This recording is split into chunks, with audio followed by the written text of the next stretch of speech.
Salut tout le monde et bienvenue dans cette nouvelle vidéo concernant l'alimentation. Comme convenu, nous allons nous intéresser à ce qui se passe dans notre ventre. Vous avez au moins vu une fois sur un paquet, en allant faire vos courses, une mention avec marqué gluten free. Mais c'est quoi en fait le gluten? Comment est-il arrivé dans nos assiettes? Et quelle est son action sur notre organisme? J'avais aussi envie de vous parler du lactose et du sucre et c'est pour ça qu'avec Marion Kaplan, nous avons décidé de les appeler Les trois bombes. Ah oui, c'est des Voilà. bombes digestives. Ça se sait de plus en plus parce que aujourd'hui, heureusement, enfin, on s'intéresse à une chose, c'est notre ventre Eh oui. et à notre microbiote. Parce Ce qu'on qui a se passe bien dedans. compris que on n'est pas vraiment humain.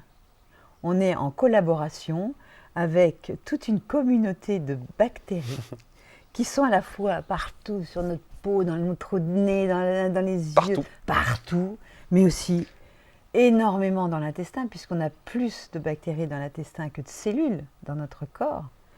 Et donc, il vaut mieux être copain et en alliance avec ces bactéries, parce que comme chez tout le monde, il y a des gentils et des méchants. Ah. C'est ça le problème. Donc, il vaut mieux avoir beaucoup de gentils et peu de méchants, parce que les gentils, ils encerclent les méchants et leur font la pâtée. D'accord. Mais s'il y a plus de méchants que de gentils, c'est là que les problèmes commencent. Alors, comment faire pour avoir une communauté bactérienne? On appelle ça de eubiose. C'est-à-dire, vous avez des casques bleus qui vous protègent. Mhm. Vous avez une muqueuse intestinale, c'est-à-dire toute une armée qui doit être bien collée l'une à l'autre, bien serrée.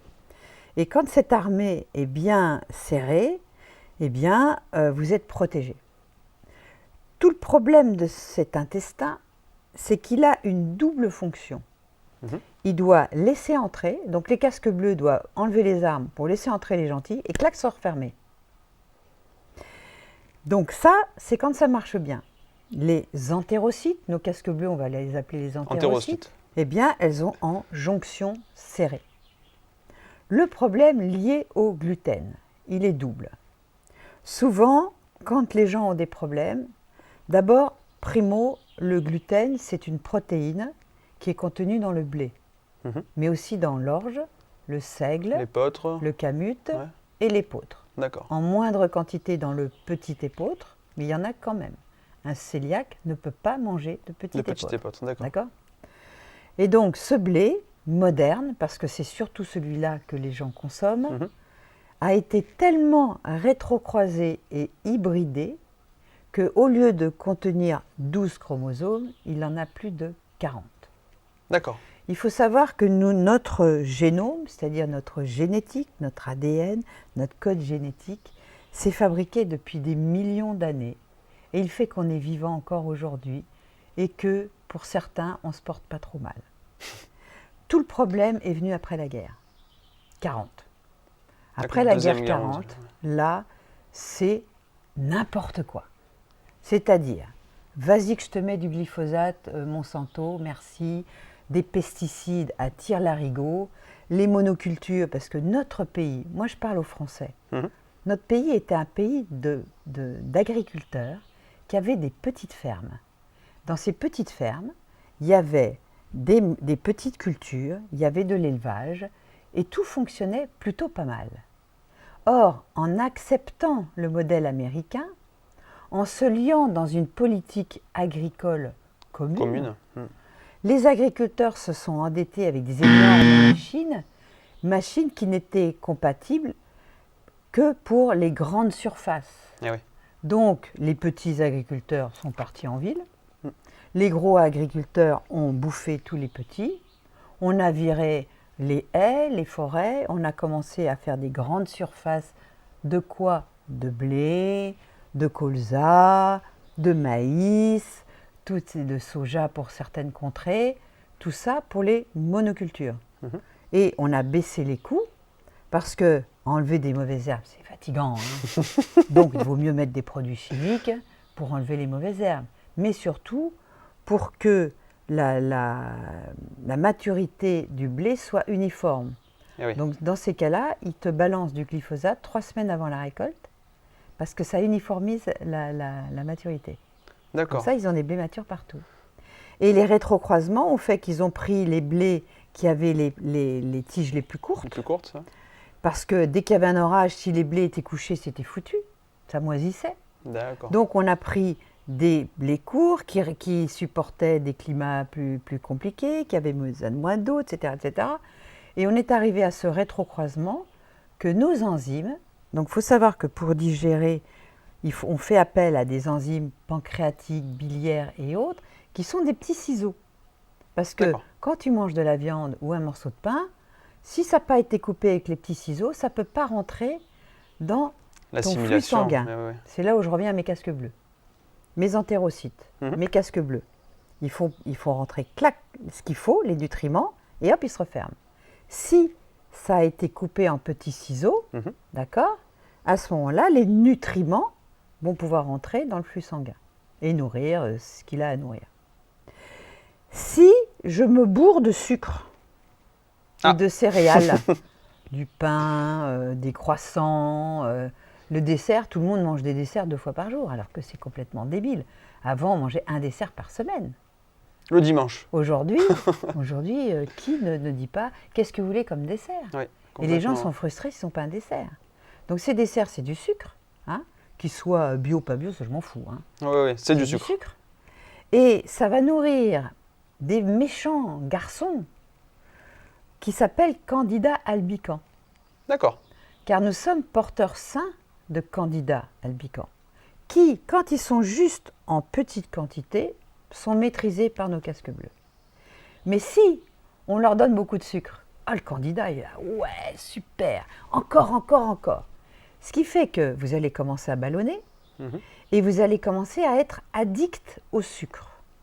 Donc tous les gens qui nous écoutent, si vous avez besoin de sucre, si je ne peux pas finir un repas sans avoir mon truc sucré, et puis à 5 heures, il me faut mon goûter, et le matin, il me faut mes céréales avec du lait, puis du sucre, puis mon café avec du sucre, là, je peux vous dire que vous avez du Candida. Une menace a été détectée. Il se met par-dessus les casques bleus. Il se nourrit à la place, parce que les casques bleus, il faut qu'ils mangent.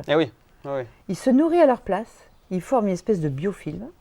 D'accord. Mais le problème, c'est que ce biofilm, comme les casques bleus, ils commencent à être nazes, eh ben, les portes ne peuvent plus rester fermées.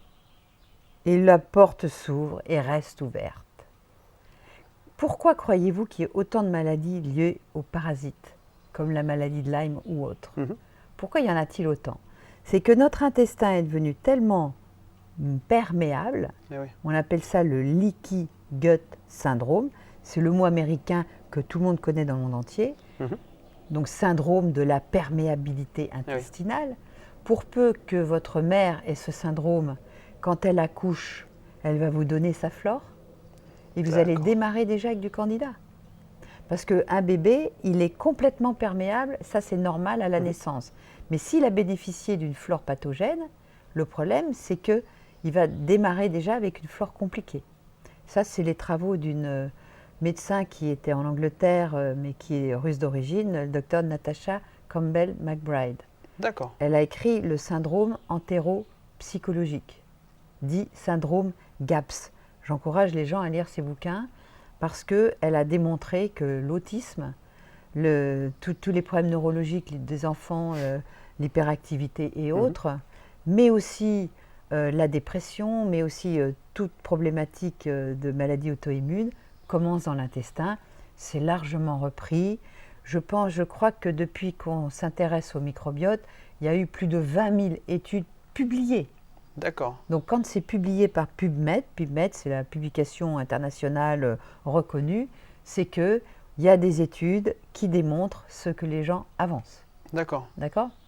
Donc, quand vous avez du Candida albicans, vous ouvrez les portes et à ce moment-là, ce gluten que vos enzymes digestives ne savent pas phagocyter, ne savent pas couper en petits bouts, il arrive dans le flux sanguin. Et là, en fonction de votre génétique, il va aller là où vous êtes prédisposé à être malade. Car nous avons tous des prédispositions à certaines maladies. On peut faire la recherche, mais les gens ont la trouille et ça coûte cher, donc ils ne le font pas. C'est ce qu'on appelle l'haplotype HLA, Human Leukocyte Antigène, qu'on a découvert, on a même un prix Nobel de médecine, un Français, Jean Dosset, qui a découvert ça, parce qu'on ne comprenait pas pourquoi des gens rejetaient des greffes D'accord. alors qu'on avait regardé le groupe sanguin et le rhésus. Eh bien, il y a des sous-groupes qui vont faire que ces sous-groupes sont plus liés aux lymphocytes, c'est-à-dire aux globules blancs.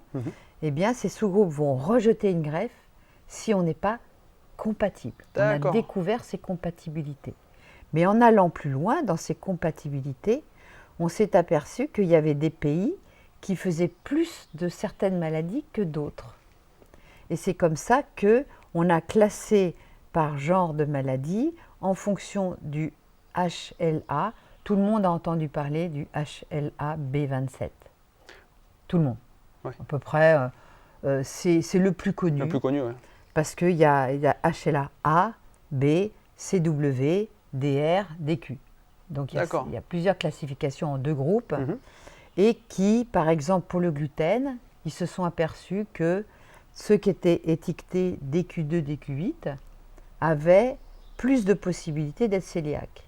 D'accord. La maladie cœliaque étant une maladie auto-immune, où même vous sniffez du blé, vous attaquez votre intestin qui se nécrose. Donc on finit par mourir. Rien qu'en reniflant le blé. Oui, moi j'ai des boulangers qui ont dû arrêter. Parce que même s'ils n'en mangeaient plus, le fait d'être dans un milieu où il y en avait, rien que des petites poussières de gluten. Ça irrite déjà. Ah oui, ça pouvait les rendre malades. Hein. Et il faut savoir qu'il y a, j'ai découvert ça avec une dame que j'avais rencontrée qui m'avait démontré qu'on pouvait être ou intolérant ou allergique ou les deux. Et elle, dès qu'elle mangeait des lentilles qui n'étaient pas correctes, elle tombait dans les pommes. Ah oui, carrément. Carrément. Ouais. Donc elle se mettait à gonfler, elle tombait dans les pommes. L'œdème de Koenig, machin. Ouais. Et c'est là qu'elle m'a dit, telle marque de lentilles vous pouvez prendre, telle marque de lentilles vous ne pouvez pas prendre. Parce que quand il trie ces lentilles ou ces pois chiches ou d'autres graines, il les trie sur des rails dans lesquels il peut y avoir du blé. D'ailleurs, on voit souvent sur les différents packaging possibles traces de soja, gluten. Et donc, ceux qui sont allergiques, les traces, ça les rend malades. Hein. Oui. Donc, les intolérants, non. Mais les allergiques, oui. Les allergiques, oui. Hein. D'accord. Donc, il faut bien comprendre que ce gluten va aller très, très loin. Et il y a un nommé Alessio Fasano, qui est un Italien, mais qui travaille à Harvard aux États-Unis. C'est le plus avancé dans les études sur le gluten. D'accord. C'est vraiment celui qui a fait le plus d'études et qui a découvert une clé dans l'intestin, parce que nos casques bleus ont une clé. Ah. Cette clé, elle s'appelle la zonuline, parce que pour ouvrir la porte, il faut bien une clé. Eh oui, complètement. Et bien cette clé, c'est une protéine qui s'appelle la zonuline. Zonuline, d'accord. Donc, tac, ils ouvrent, paf, les nutriments rentrent et clac, ils referment.